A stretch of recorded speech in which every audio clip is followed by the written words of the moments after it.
Welcome to Wild Turkey Science, a podcast made possible by Turkeys for Tomorrow. I'm Dr. Marcus Lashley, Professor of Wildlife Ecology at the University of Florida. And I'm Dr. Will Gulsby, Professor of Wildlife Ecology and Management at Auburn University. We're both lifelong hunters and devoted scientists who are passionate about hunting, managing, and researching wild turkeys. In this podcast, we'll explore turkey research, speak to the experts in the field, and address the difficult questions related to wild turkey ecology and management. Our goal is to serve as your connection to wild turkey science.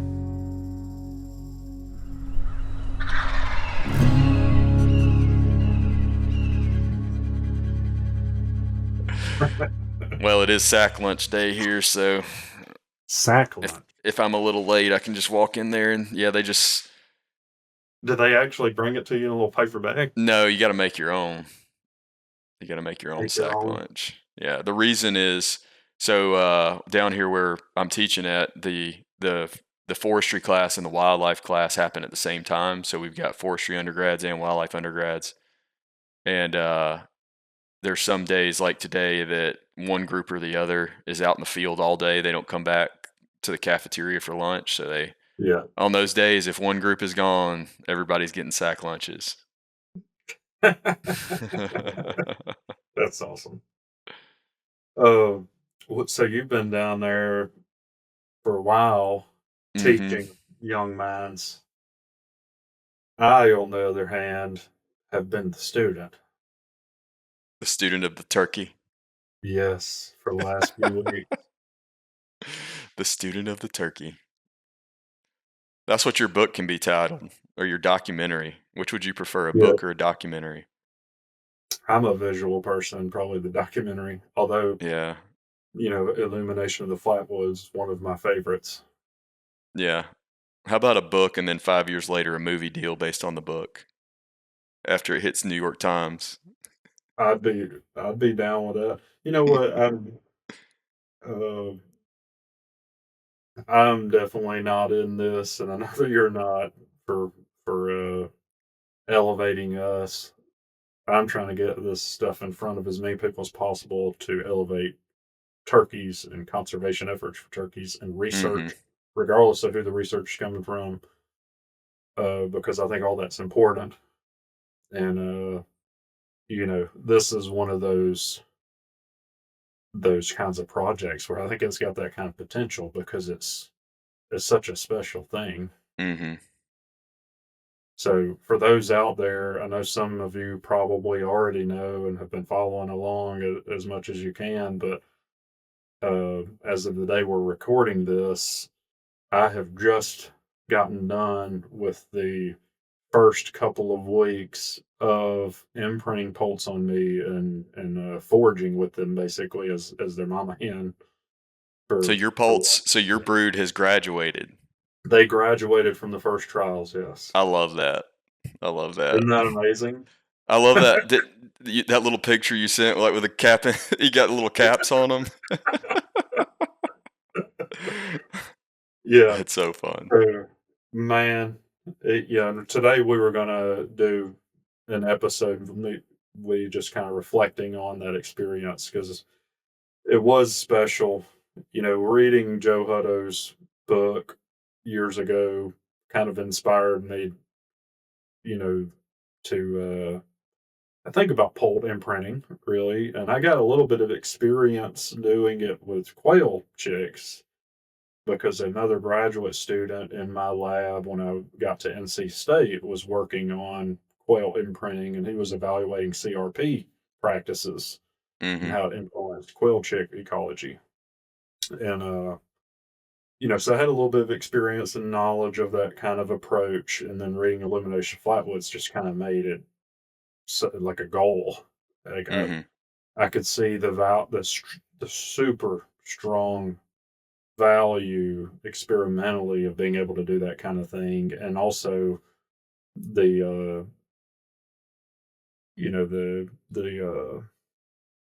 what's the word I'm looking for? Like the self-fulfillment that would come from being in that kind of situation, and how much you could learn from turkeys when you're literally trying to be one and they're viewing you as one. Mhm. Like I'm just, the things that Joe observed when he did that, I could like just I could imagine how much we would learn so fast doing that in an experimental framework, where we could actually start testing hypotheses and I know. It's so yeah, exciting that you're able to pull it off because I feel like a few years ago, I actually started talking about trying to get a captive turkey population, maybe even before you did, and you ended up being the one that was able to pull it off because yeah, man, like at the university, doing something like that is, I mean, there's so many barriers to getting it done. yeah, And I mean, how fortunate was it that you were able to collaborate with that pre-existing facility to make it happen? yeah, Because that was the biggest hurdle for me, especially yeah, anytime you start thinking about housing poultry. There are government agencies that get really sensitive about that, and for good reason because they're trying to, protect and safeguard our nation's, food yeah, poultry industry. yeah, and that's only one barrier. It's a really Yeah. big one, Yeah. right? Like the cost of trying to build a facility like that is an enormous barrier. Dealing with the we'll call it red tape, the legal aspects of housing them. But you Mhm. also have the other issue uh, where we need a source of turkeys, Yeah. right? And it's not it for those that are out there that don't know, it's not legal for you to go out and rob nests Yeah. and take eggs home. Like you can't just go Newsflash. and do that. Don't do that Yeah. out there.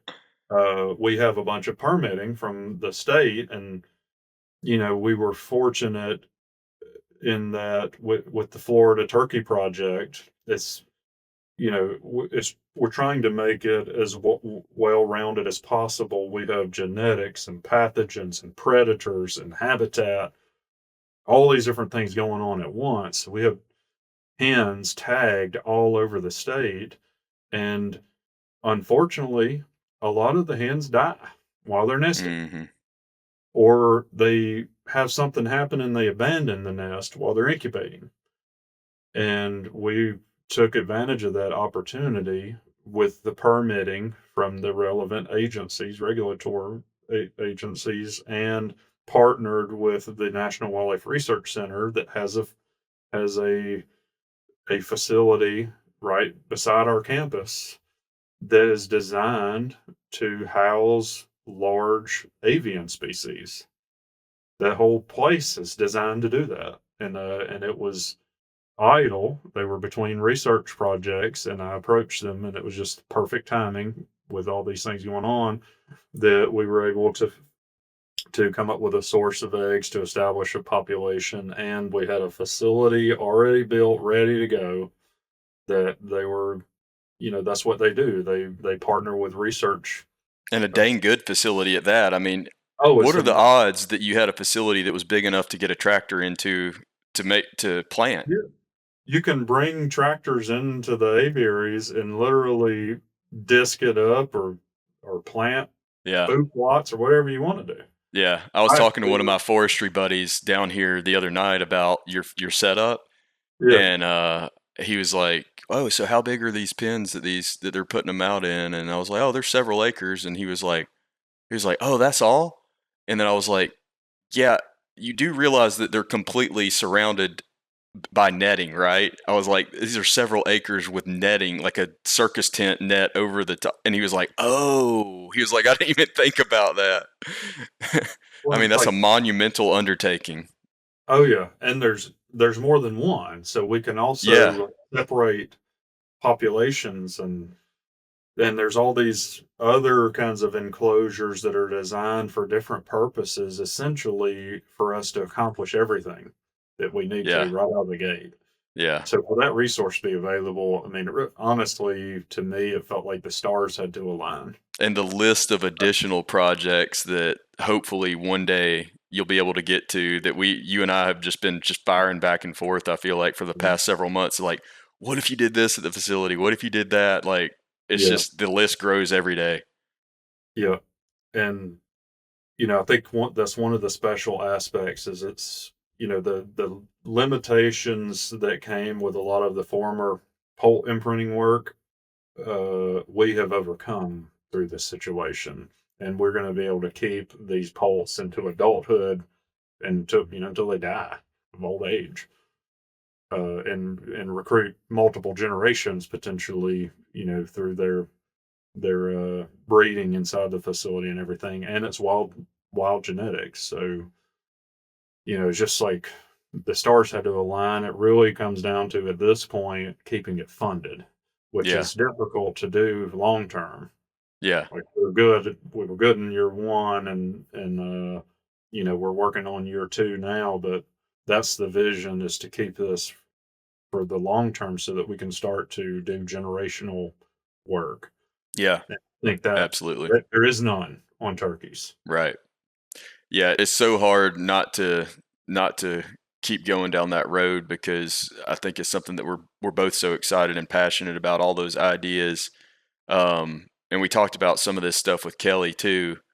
But really, what I want to get into today is your personal experience and how Yeah, that went for those couple of weeks as Poult Mama. yeah. It was it was special. There's no question. There were a lot of things that I did not expect. That's what I was going to ask about first. Like, what was the biggest thing that surprised you that going into it, you wouldn't have expected, or you thought about it differently, Well, or was it just one thing after another? it was. One thing I didn't expect is that there were like these epiphanies essentially daily. So my poults hatched 2 days early. Hmm. Uh, well, actually about a day early, I guess, on average. They just couldn't wait to meet you. The first one that hatched was 2 days before we had planned on it. So Yeah. that created some issues because I had planned on, so, Yeah, it's the hard to other plan thing, life around. yeah, the other thing for people out there, well, let me put it this way: it there was no way in the world I was going to get all this going and then not be have some pulse imprinted on me and go through that. Hmm. That wasn't going to happen.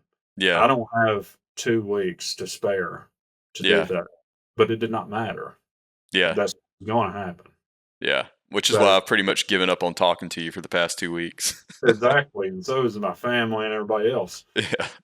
So that was difficult, but that kind of shows you the my dedication to it. There was no way I was going to let that happen.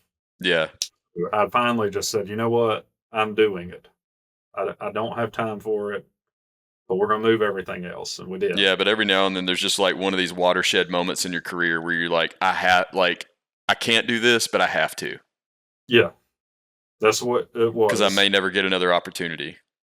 So I spent about a month trying to plan my schedule for a 2 week window, which, by the way, ended up including my anniversary. Perfect. Sorry, honey. She doesn't actually listen, but if she ever does, she'll know. And then, I also have it also included Mother's Day. You know what I'm saying? Like, Yeah. that was the support from my family to do something like this. I mean, I have to just say how much I appreciate that, because she wasn't mad. She was like, "No, I understand. I don't Good. like it, Yeah. but you got to do it." Yeah. So we figured it out. So anyway, yeah, the 2 weeks I picked included Mother's Day and our anniversary. We are both been very fortunate to have very supportive families that allow us to spend all this time together doing stuff with turkeys and poults and all kinds of crap. Yeah. So she's like, "Okay, on Mother's Day, you're going to spend Mother's Day all day with a brood that thinks you're mom." So anyway, that like there was lots of hurdles to doing it, but I'm so glad that I did Yeah. because it's like epiphany after epiphany, and there were a lot of things I did not expect. Probably the first thing that I didn't expect was related to the hatching process. Hmm. I didn't realize, I think we already talked about this with Kelly. I didn't realize what a monumental accomplishment it is for the poultice Yeah. to get out of the egg. Yeah. We've already talked about that and shared that. So that was kind of the first thing. But, at the time we were talking about it with Kelly, I had not done this yet. I had not been the one imprinted on. And one thing, and it happened real fast. And I had a bird, we named it Sugar. I let my daughter Evelyn name all of them. And it had a white band on it. And she Hmm. initially named it Cauliflower, but it was so sweet that she changed Cauliflower. it to Sugar. I think is a good change. I think that was probably an improvement. Yeah. And it fit so well because this pole imprinted on this was the first one that hatched, and it was early, Yeah. it was ready to see me, you know what I Yeah. mean? And it imprinted really strong on me. So are you seeing I'm sorry I'm interrupting your story, but I know, but I got to ask, like, are you seeing differences in personality? Oh, there, yeah, that's something we'll talk about. Oh, something I didn't expect to the degree that it happened. Yeah, and you don't think it's just because, like, some of them are older, younger, better body condition? I mean, I'm sure some of that influences it, but do you really think, and I know you don't have the data to say this, we're just going into anecdote because this is just fascinating, but Well, we do have the data on it actually because we've characterized their personalities and behavior and everything. I don't have it quantified to show yeah. you. But it's there. Yeah, we've got the data on lots and lots of polls. So, this one imprinted on Can you me. breed a more aggressive strain of turkey? And can we stock those where I hunt? The Florida hybrid. Yeah, it's like the F1 bass, right? They're easier to catch. Yeah. So we'll go into each aspect. I think those are some of the things your initial question I was gonna go to that I didn't expect. I'm But, getting out ahead of you. uh, sugar imprinted on me, and I've got images of sugar and video. First of all, I have like a million point maybe 1.2 million hours of footage on this, okay? Yeah. Uh, like 70 terabytes of you know, of storage. I know Charlotte and Dorothy are like drowning in content, Bless so their hearts. we're gonna be putting out all kinds of stuff for y'all to watch. We tried to document everything, not just with me either. Like we've got lots of researchers that are mamas, and Mhm. like we have them right now as we speak. There are Mhm. 2 or 3 broods going right now. Um, so anyway, Sugar was a little sweetheart, and immediately it was just me and Sugar. It imprinted on me really strong, really fast. When you look down at them, they're these little bitty nuggets in your hand. Like my hands just dwarf this little thing. It's Mhm. 50 grams roughly. There's some variation on that, but that's Yeah. about what they average. And it's just out of the egg. It's barely even gotten dry. Yeah. And it's looking at me like right in the eyes with these little puppy dog looking characteristics, like it's like this Yeah. this little thing looking at me, and it was really there were several surprises that came from that. The first one was I didn't realize that would kind of provoke an emotional attachment connection to it Yeah. from me. Like I could see that happening with it, but it also happened with me where I had some similar things. Like people that have kids feel this, or if you have a pet that you really Yeah. love, it was that kind of connection. I just didn't expect it to be like that fast. But it was Yeah. like, 3 minutes in, and it's like, all right, you and I, we're gonna be strong buds for Yeah. your whole life. Yeah, and you think about it too, though, that's kind of a watershed moment for you, and there's a lot wrapped up in that single poult that you're feeling Yeah, because of how you've dedicated. I mean, you're passionate enough about turkeys that you've dedicated so much of your life to studying them. yeah, So it's like I said, it's like a moment of realization where it just washes over you that it's like this is yeah, why. this is what it that's what it felt like, and also, like, I remember sitting there and contemplating, like, it doesn't understand, like, it's about to have a really good life, first of all, and I'm gonna be there for you, like, I got you. Yeah, you're gonna be treated well. I'm gonna send you to the best schools. But also, I couldn't help but reflect on how much we're gonna learn from this little guy, Right. how important this is gonna be for your Yeah. kind. So that's kind of what I felt like, and I know I'm biased because I'm leading the research project, but I also do feel that way that it's allowing us to address a lot of things that we really need answers on. Yeah. And that was one of the surprises to me. I didn't expect it to kind of play out that way. To And affect it's you that kind of emotionally. Yeah. people are probably gonna pick on me, and you'll probably will when you see the footage. But we've got these little tents, that we imprint them in, and I was in there, buddy, in the middle of it, imprinting these little things. But the other side of that coin, I made a post recently about this. Uh, I didn't expect for it to go from that little nurturing, caring attachment, phase. So basically, the first 3 days roughly of its life. I guess it was about 2.5 for that one. It's really imprinting. That's like what the little thing does. It's like Mhm. looking at me like, I need to remember everything about you and how you move and all that. And let's get that solid. And then it was like the switch turned on to predator mode. Mhm. And as soon as they're outside, it's like everything about the poult changes to I'm about to go kill some Mhm. but that's what it turned into. And Yeah. Mossy Oak gamekeepers were down there doing some recording, and one of the images that Rob Kenny captured during that, it like had the pult had the expression on its face, like you can just see it. What I'm Mhm. talking about is like shit's about to get real. Mhm. Like if you're a grasshopper or smaller, I'm going to eat you now. Yeah. Like that's what it's like this switch. And Yeah. when they're foraging, at first it's sort of haphazard.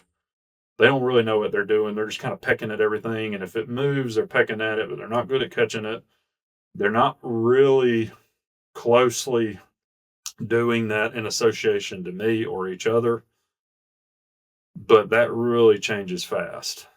Like they learn, we kind of spend some time up front showing them, oh, this is food, that's not food. They already innately know some of that, but they pretty quickly come become these little collective hunters that are like a wave in front of me, which is what you see in if you watch hens with poults out in the wild is really common. Most people probably see them when they cross in a road or something where the hen is in front and then all of them scurry across behind her. Right. But when they're eating, she'll be kind of standing behind them, watching out and everything, and they sort of are in a line collectively foraging together in front. Makes sense so she can watch them better. Yeah, but seeing that change in behavior really fast.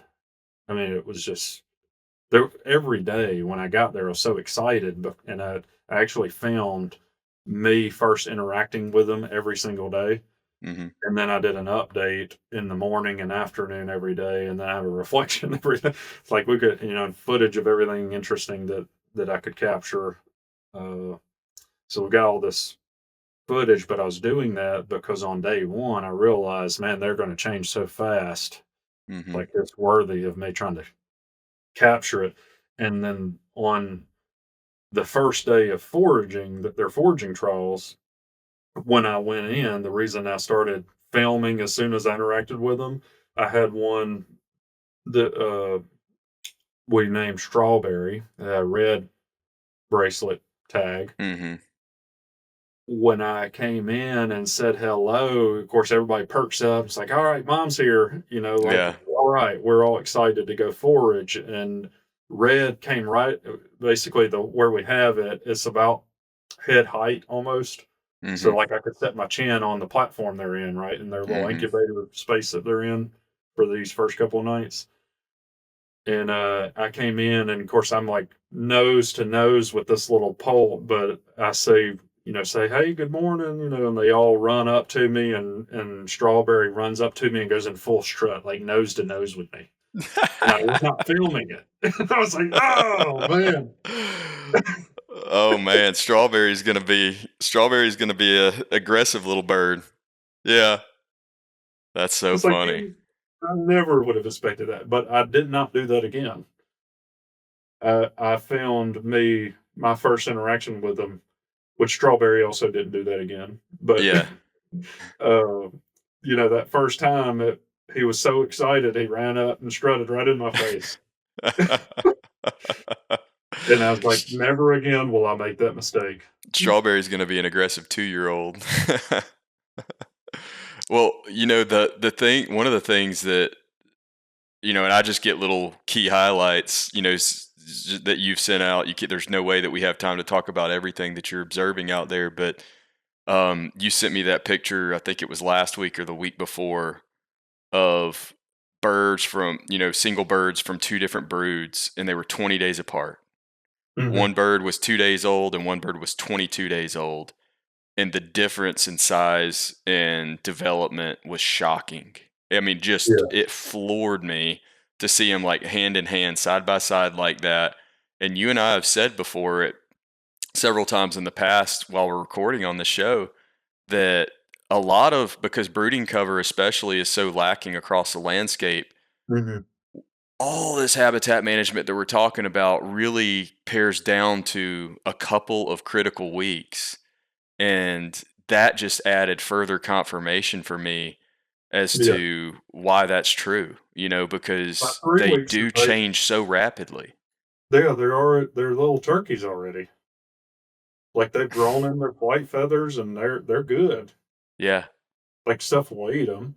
Yeah. But a lot of the trials and tribulations of Pulse, which is something else I wanna get into, are occurring before they're 7 days old. Yeah.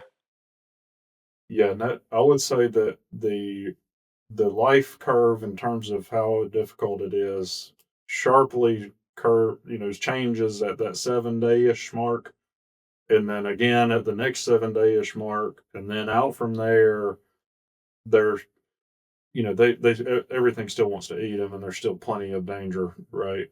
But they're about the size of an adult bobwhite by about 2 weeks, right? Yeah, Yeah. right, yeah.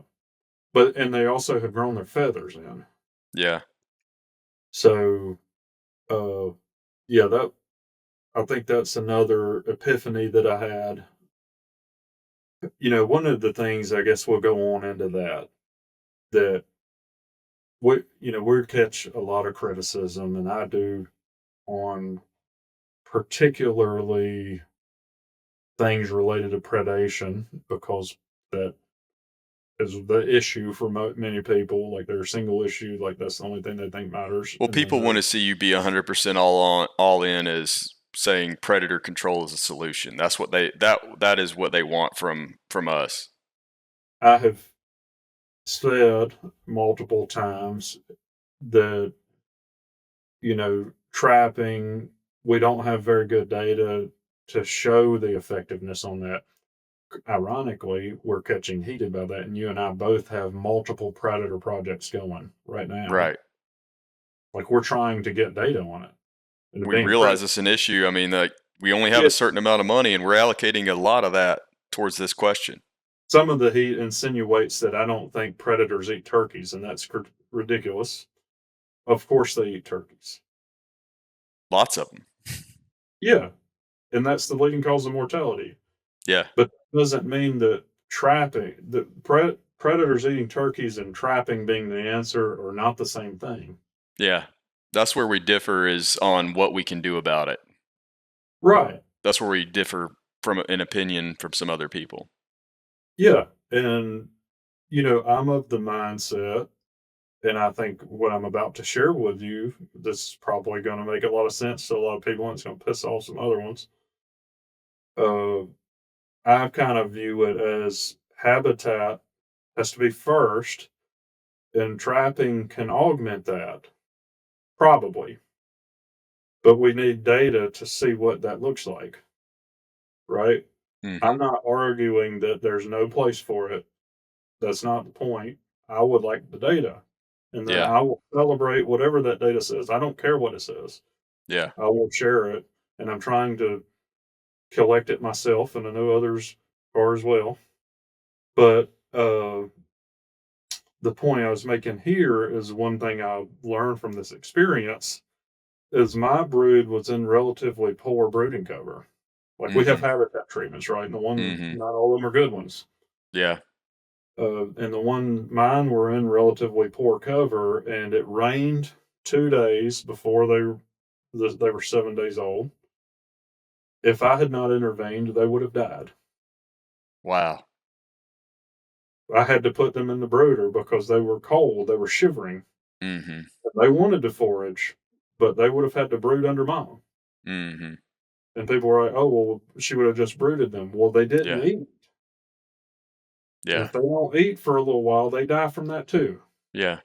So they have a choice. They can forage in the cold and die from hypothermia, Mhm. or they can not eat and stay warm and die from starvation, right? Like there's just lots of different ways to die. And they Well, and would there's also the heat. They can forage in the heat and die from what I was hyperthermia. gonna say is also hot in the afternoons, and we didn't Yeah. have good overhead cover for them.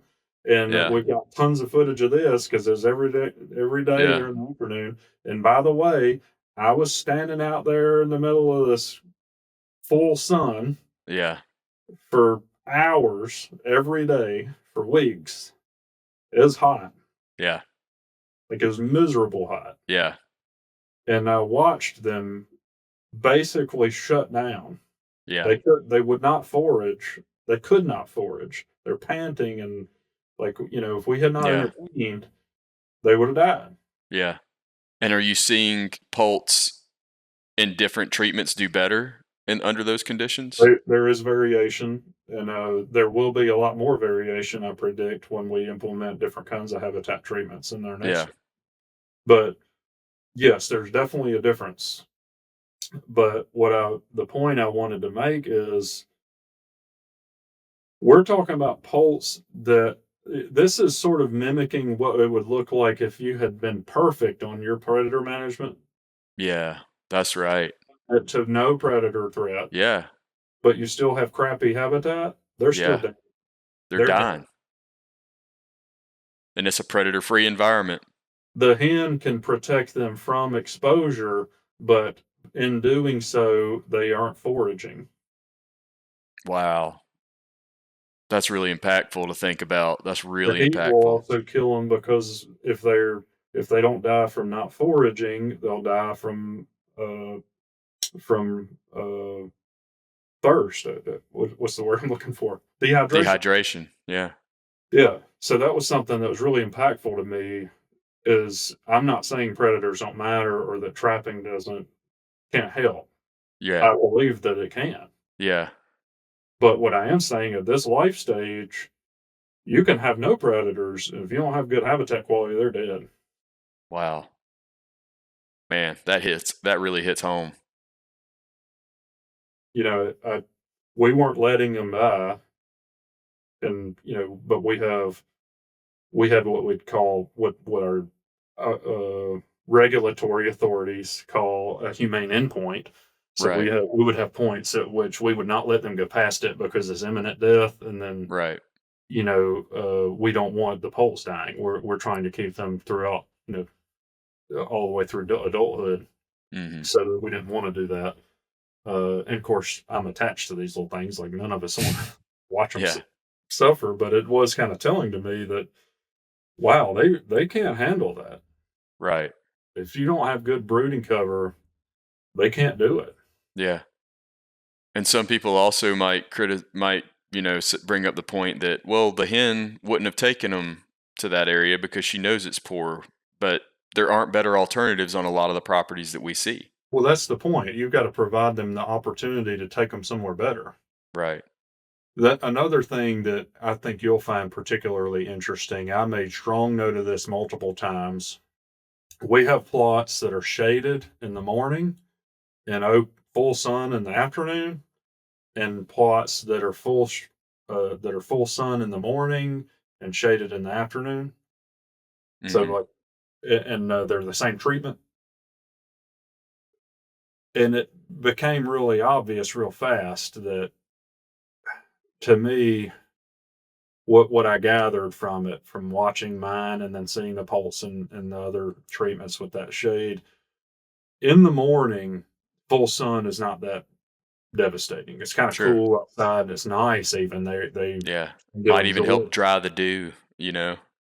And what I realized from it is in the morning, fields that are good brooding cover are pretty important because they're kind of on that low temperature side. And the high sunlight environment is a good thing at that point. It kind Mhm. of is a warmer microclimate. Mhm. Even under good brooding cover, it'd still be warmer. Mhm. And for them to be really effective in that context, the fields would be important, or really, really open woods, right? Right. But in the afternoon, even when they have pretty good brooding cover, the heat is still the problem. And I could see where your variable retention woods, where you're getting burning and good cover stimulating the understory, would switch to be quite critical. So Yeah. I personally got in the mindset that, after watching and living with these things, having both of those readily available is pretty important. Yeah. And I was not thinking of it that way. I know Yeah. that they both can be used as really high quality brooding cover, but having them both present, I think is important. Yeah. Yeah, If that you is want really to interesting. optimize the conditions, I think they could probably get by on decent brooding cover or good brooding cover in either context, and you can Mhm. get by. But Yeah. having them both is Yeah. where you got to be to maximize. That makes a lot of sense. And that offers some validation for me of because I've shared with landowners on several occasions, like when we'll be riding around and I'll see like a skidder trail within a pine stand. Mhm. And so that skidder trail is, sometimes what, like 10, 15 yards wide maybe. And so it's like almost full sunlight, and then you've got more pine trees on either side.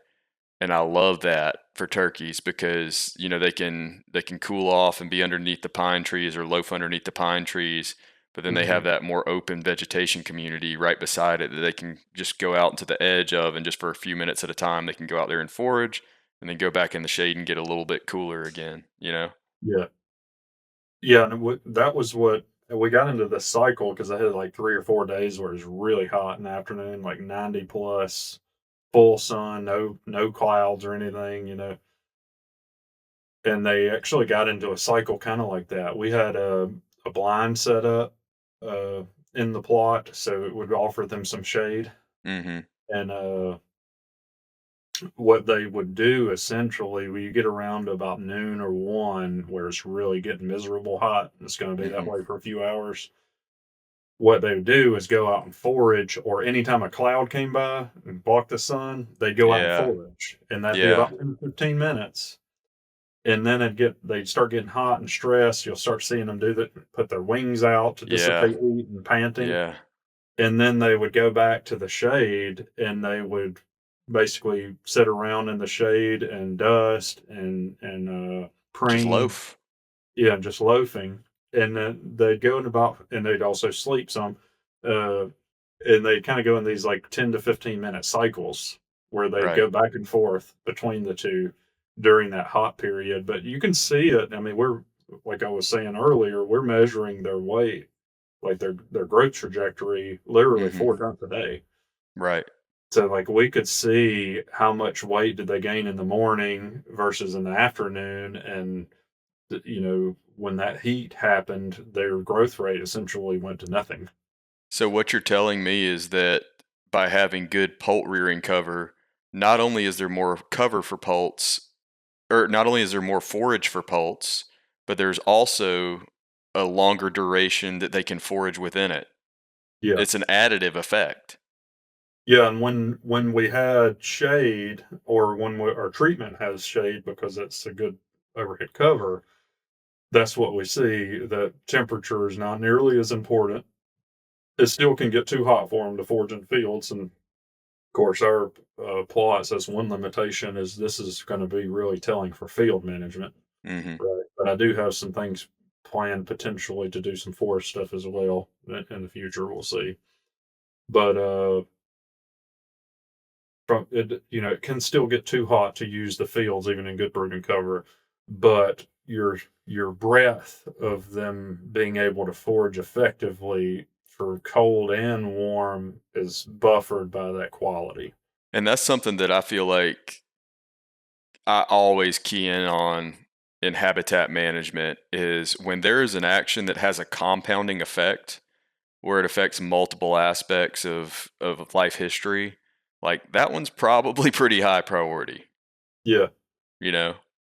Well, especially this one, like at this life stage, it's life or death for them. Right. You know what I mean? Like Yeah. it has compounding effects on whether or not they live, Right. not just like them performing well. And the thing I learned about it rained 2 days in a row, and like they couldn't forage in that, and it's like, well, if they can't forage for 2 days, they can't live. Like that's going to kill them. So like seeing those kinds of things, which that also tells me some, things that we can't control, like a few ill-timed rainstorms. If they happen to Yeah. be at day 3, 4, 5 of that pulse life, it's probably not going to survive that. Thus helping us develop some potential weather hypotheses that could explain some of what we talk about in terms of these large scale trends, across multiple states of good years and bad years of hatches. Yeah. That'll give us some Well, that was hypotheses to start testing. like watching them respond to that when I mean, it was basically 2 continuous days of rain. Like, it was right in my face. Like, you can't ignore it. They didn't grow any, Hmm. right? And we were like supplementing them so they didn't die. And I mean, we haven't really been talking a whole lot about the importance of rain other than during nesting. We've Right. talked about it certainly during nesting with the wet hen hypothesis and all that, but yeah, I mean, it continues to be an important factor well into brooding, apparently. When you hear that old wives' tale about poults I knew looking at we, drowning, right? yeah, yeah, No, they're dying because they're cold, yeah, or that they can't forage. But if they try to stay warm, they can't forage. So they like one of those two things is going to kill them. They yeah. didn't look up and drown in the rain. The one thing that we haven't even talked about in the context of your poults because they don't have to do it, but in a typical scenario, a wild poult would not only have to deal with all the challenges that you're explaining, but also the area would not be predator free.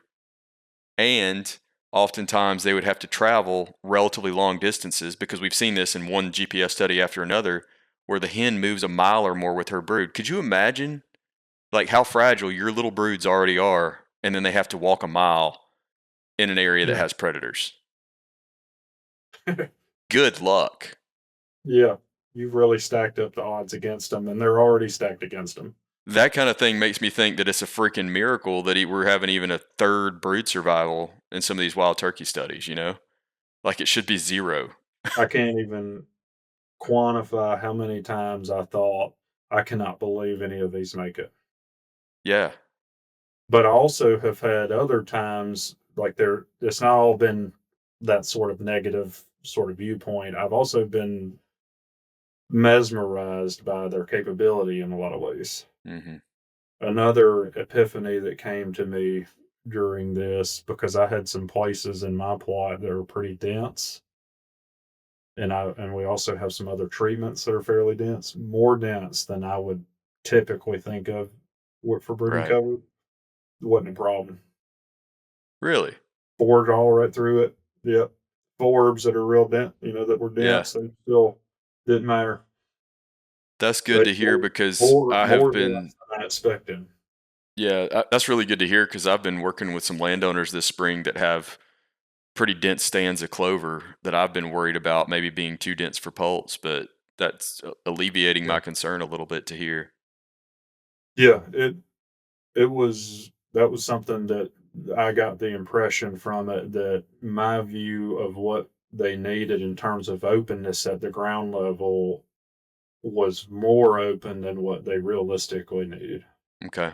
That doesn't mean that there isn't problems with the clutter. I'm not Yeah. saying that. I still Yeah. think sod forming grasses would be a big Yeah. problem, Yeah. but uh, the my perspective just changed on it. Mhm. Which we're going to quantify all this, and I've got lots of plans as long as I can keep it funded. I hate to have to throw that in all the time, but I don't want people to be like, "Why did you stop all that?" Well, Mm. it takes money to do it. Mhm. Uh, so, but I've got some plans to do some things because we're learning everything, and I'm also a scientist, so I see things, and then I'm thinking we can design an experiment to measure that, and then I can turn that into a management action. Right. Thinking about that always with all this stuff, and we got Right. some stuff planned because of our observations here. But I figured folks would appreciate some of the management outcomes, not just the gee whiz behavioral stuff. But Yeah. uh, that being said, we didn't talk about any of the gee whiz behavioral stuff. Another, what you asked me about how individual they are, Yeah. tremendous in individuality. Yeah. Like I had one poult uh, grape Grape. that had yeah, there's a Strawberry, thing. grape, sugar, Blueberry, blueberry, yeah, and lime, lime. yeah. I was waiting Which for was peach. well, we didn't have a peach colored band on any of Uh, them. So, when we yeah. come down, you're gonna have to at least make Ellie believe that she got to name one, even if they're already all named, because that would Oh, be. we can hook that up. Um, what was I saying? Oh, grape. So grape was kind of mischievous. So grape would kind of sneak over. Grape also would try to get out, and grape was a thief. I Would feel like steal stuff from everybody else. grape might be one of those really frustrating gobblers one day that drives people crazy. Well, I'm pretty sure it's a hen. Is it? Yeah. So we haven't confirmed yet. A lot of people have actually asked this. You can sex them at that age, but it's a little bit Right. dangerous to do. Right. And we didn't want to risk that, like Sure. injuring them or anything. And you're So, planning on keeping the study going long term anyway, so you might as well just wait till their yeah. secondary sexual characteristics develop. Well, and we also have genetic samples from them because we know their mama, and in some cases we might know who their daddy was because they Hmm. came from sites where we have males and females tagged. Yeah. So we're genetically going to be able to know for sure too.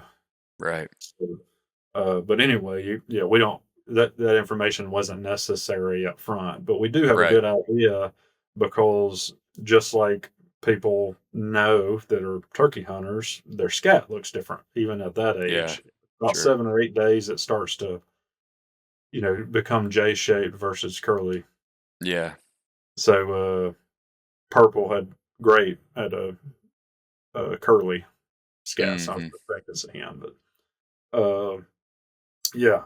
Anyway, that just kind of a little mischievous one. And then I had Lime, who was my chatty Cathy. If you pick up, you have to weigh them all the time. They don't like Yeah. being picked up at all. Yeah. Even my mama, like, don't do that. I don't like it. So Lime would, peep the loudest. Lime was constantly trilling, which is basically their version of a purr. Yeah. When Lime saw something like new, he putted more. I think it is a he because it was strutting a lot. Uh, like Lime would get super excited when they found a grasshopper or a mole cricket or something like that. It was a really Hmm. good meal. You'd hear the excitement, That's so but cool. they're always doing this little whining. They do this little whine, this little. I mean, they're Yeah. just walking around doing that all the time. But you always know where Lime is because Lime is like the most vocal little thing compared to the other ones. Whereas somebody like Blueberry was the smallest poult, and Blueberry is also kind of a loner because a lot of Blueberry's meals got stolen, especially by Grape. Mm. Mm. But Blueberry's kind of like silent and kind of hiding over here and was an excellent hunter. Would Yeah. find a lot of really good stuff, but She didn't want anybody to know about it, Yeah. right? She wanted to Very be at the end of the secretive. line, and she was secretive and didn't really express, vocalize that anything was going on. She was just trying to do it, but she would find like all this stuff all the time. It was just really interesting This watching is I think behavioral. this is starting to give us some clarity as turkey hunters why some turkeys respond 180 degrees differently to our calling or Yeah, different situations, you know? Like yeah, the aggressive bird would be more so the bird to come in and like whether it be male or female. Like if it's the gobbler, it's probably coming running gobbling. If it's the hen, it may be the hen that comes in and goes into half strut and is cutting her head off, just machine gun yeah, style. And then then the other one is the one that you cluck one time and they turn around and hightail it out of there. yeah. Well, I do think it provides some insight. They're so different from one another. They also look different from one another. At first they were Yeah, just little poults to me, but yeah, then it wasn't long before I didn't need to see their bands to know who I was looking at wow, because their coloration is different. Another thing I yeah, was gonna, in terms of individualism, Sugar was my pretty girl. mm-hmm, Like she was sweet, really imprinted on me and foraged at my feet constantly, and just always was kind of keeping up with where I am, which was awesome. Also looks me in the eye constantly. mm-hmm, When I'd kneel down, occasionally she'd fly up and perch on me or on my notepad or something, things like that. Showing affection, or at least that's the way it felt to me. yeah, And but also preened excessively, and her pale, like her feathers and everything from like 3 days old on were noticeably perfect comparatively. oh wow, Like she was just immaculate. yeah. And it continued all the way till now, That's so where she's interesting. always preening and dusting. She's always just spent a lot of time and care to make sure that everything was kept prim and proper. Yeah, And you could tell it because she was noticeably more beautiful, if we want to use that kind of word. yeah. She's a good looking poult. Feathers are just perfect. She tucked in her wings perfectly. Like all her feathers were always nice and perfect and preened, and her Yeah, coloration. She also had this like chestnut hue yeah. that was different than the other ones, but I could always tell which one she was because of how much more perfect all of her feathers and Uh-huh. everything were. It was just so prim and proper. It was funny for the first few days when they grew in their wing feathers, like looking at some of them, I got good footage of this. Their wings just kind of like flop out to the side because they don't Yeah. know that they have feathers yet, is what it Yeah. looks like. And they're just kind of, it looks like a fish with its gills out, basically, and they're walking around foraging like that, but not Sugar. Sugar was on point, Yeah. like a little turkey, and all her feathers were just perfect the whole time. That's And so funny. when I'm keeping up data, I can see that in the data, like we were keeping up every time they preen and every time they vocalize, and like I could see these things emerging in the data that about their personalities and behavior that were individual. Mhm. And her preening and dusting was substantially higher than everybody else's. Mhm. But it's fun, learning these little things about them and seeing that and realizing that it has some implications for what we observe as hunters in the wild and all that. So, another thing that I would say was particularly remarkable to me is how quickly they become effective hunters. And I mean, like the first real day of foraging, I tallied like 20 something grasshoppers, they call it. Wow. Like they were catching stuff. And, Yeah. the other thing related to that, I saw him catch a couple of grasshoppers, large katydid grasshoppers. I also saw them catch a couple of mole crickets. Uh, One of the other technicians that had a different brood from their same clutch, which this is Mhm. another really strong thing about our study, is we have the same clutch of 10 eggs, but they're split into two broods and have Yeah. habitat It's treatments. like almost like a twin study except you have multiples. Yes. And we've got replication of splitting. Yeah. With a high, every time we'd have a high and low quality habitat. Well, hers was higher habitat quality, and the growth rate on her poults was Yeah. strong, So much better. you can tease out nature versus nurture with that design. Exactly. But anyway, saw them catch several really big spiders. And we're also foraging them right side by side so we can see what each other are doing and talk about it. She had one on her last day of foraging that caught a frog, Huh. like the size of the little things that like these little voracious velociraptor predators, Yeah. the size of the food items that they were catching and scarfing down. I just couldn't believe it. Yeah. It was way bigger than I thought they would be able to Yeah. get. That's crazy. I mean, it seems like you could almost, they're so little that it seems like you could almost see some of those larger prey items just getting swallowed whole and almost moving around inside of them. Well, I think we've got a video on this, so we'll cut it in. But one of mine ate a mole cricket, and I don't know if y'all Yeah. seen a mole cricket, but that little thing is, that's a pretty good sized bug. Yeah, You absolutely. know, it kind of looks crazy, but we're talking about a bug that's over an inch long, and it's considerably sized compared to the Mhm. size of their throat. Well, it ate it, and I don't know if this was a strategy from the poult or what, but you could see its neck sort of crook, and it was like, the poult's neck was like all doing all this weird contorting and stuff, and it was Yeah. basically killing that bug in Yeah. its throat and like trying to, it's like you It's could like feel trying to choke down a piece of dry bread. like it was trying to whistle with a cracker in his mouth, it's having a hard time getting that thing down. But then that was actually, I It's like believe, my kids sometimes will get a mouthful of crackers or dry bread or something like that. You can see they're over there struggling. I'll look at my son and be like, "You need a sip of water, bud? You look like you're having a hard time." And he's like, he'll just one like thing. nod his head at me like, "That'd be good." Well, one thing we're doing is keeping up with how long, what like their time budget, how much are they foraging, how much, like how many items do they actually catch, Mhm. what are those items, that kind of stuff. And we had focals, so I happened to be doing a focal on this individual, and I think it was sugar, but I can't remember which poll it was. But for 30 minutes, you follow around that individual and you document everything they do. Yeah. We do that with every poll twice a day. So that was Yeah. literally 5 hours of my day is writing down every single action that happened. Yeah.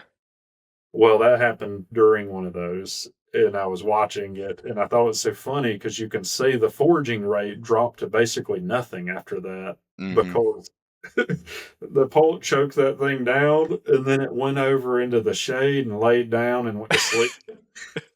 Like, Sounds "That's it, familiar. guys." Sounds familiar. Just choked down this huge mole cricket. I'm good for a while. Grape hurt himself today. He hurt himself on that meal. Just gonna hang out for a little bit. But yeah, it definitely has been special. And of course, we can go on and on. I know we're a little bit limited on time today, but I do think we've got lots of things to go through. We've got lots of data coming in that's going Well, to I be really. love the anecdotes, but gosh, I mean, I can't wait to start getting into the actual data too. Yeah, and like the growth rate data. Right. Like we have that fine scale growth rate on every individual. Yeah. We've also gone to great lengths to document it visually. And I have this idea in mind where we're going to, every single poll, every morning, we have them step up onto a scale with Mhm. measuring tapes behind it, and we film everyone stepping up onto that so Mhm. that we can create a time lapse and show you its Oh, growth that's so rate cool. over time, day by day. So cool. So like we've got all this really cool stuff that we're gonna be sharing, and trying to help people understand what the challenges are and just to understand their biology and hopefully get to some management actions that can improve things. But it's been so fun, and I'm I so mean, I glad got y'all are doing it. a million more things to share. So do a lot of the other researchers. So I think we should have a like a poult corner or something, maybe. Yeah. every few episodes, let's come back to it and talk about some more stuff because we just got such an immense amount of information that's coming from it. Absolutely. Man, good stuff. Like, I feel like we could keep this going another hour easily, but we Well, got I to didn't go even do other share things some of too. the interesting things, I'm sure they'll come out over time. Yeah. Oh, they will. They will. So, yeah. Well, I'm just excited to be able to tell people about it because, I just have appreciated it so much and the opportunity, like, as one of those things that's like a lifetime opportunity, and to be able to share it with people that are like minded and that are interested and intrigued and caring, and passionate, all those kinds of things. Like, it's fun to be able to share it with people. So, Yeah. It's an exciting time to be a turkey enthusiast. exactly. So I hope you all enjoyed that. Happy to take questions, or if y'all want to see particular things, drop us a comment. If you want us to cover particular topics about it, whatever, well, I'm doing my best to document as much of it as possible and to be as transparent and open with it. I don't So, know what else you could document. yeah, if you looked at what Dorothy and I don't even want to think about it. I don't even want to think about trying to organize all that data. well, I was talking to Dorothy. I was like, we got to start releasing some of this, and she was like, I gotta, like, I just need to go through the videos. She's like, you got like 150 videos this morning, and I was like, well, yeah, I've done that like every morning and afternoon and every day for weeks, and everybody else is. And I started doing the math. I was like, shit, I don't know why I'm expecting you to have stuff ready. Like, you Yeah. probably haven't had enough time to even watch all the videos, much I less. feel like I do that all the time with grad students. I'm like, well, why haven't you gotten that through that yet? And they're like, well, because it's 6 times 3 times this times 10 times this many videos or pictures or whatever to go through. And I'm like, oh, yeah, that kind of is a lot. It's like, well, but each video is only a few seconds long. Yeah, but we have 600,000 of them. Yeah. So, man, it's been so much fun. I can't wait to be down there in a couple weeks. It's going to be fun. And maybe we can talk a little bit about how that goes and how the girls perceive it, and Yeah. what strikes me, because everybody sees things a little bit differently, but Hmm. I'm excited all the way around. Yeah. Well, we're going to be excited to have you. Well, I guess we can close it down for today. Thanks everybody out there for listening, and we got more of this to come. So stay tuned. Stay tuned indeed. Thank y'all. Wild Turkey Science is part of the Natural Resources University podcast network and is made possible by Turkeys for Tomorrow, a grassroots organization dedicated to the wild turkey. To learn more about TFT, check out turkeysfortomorrow.org.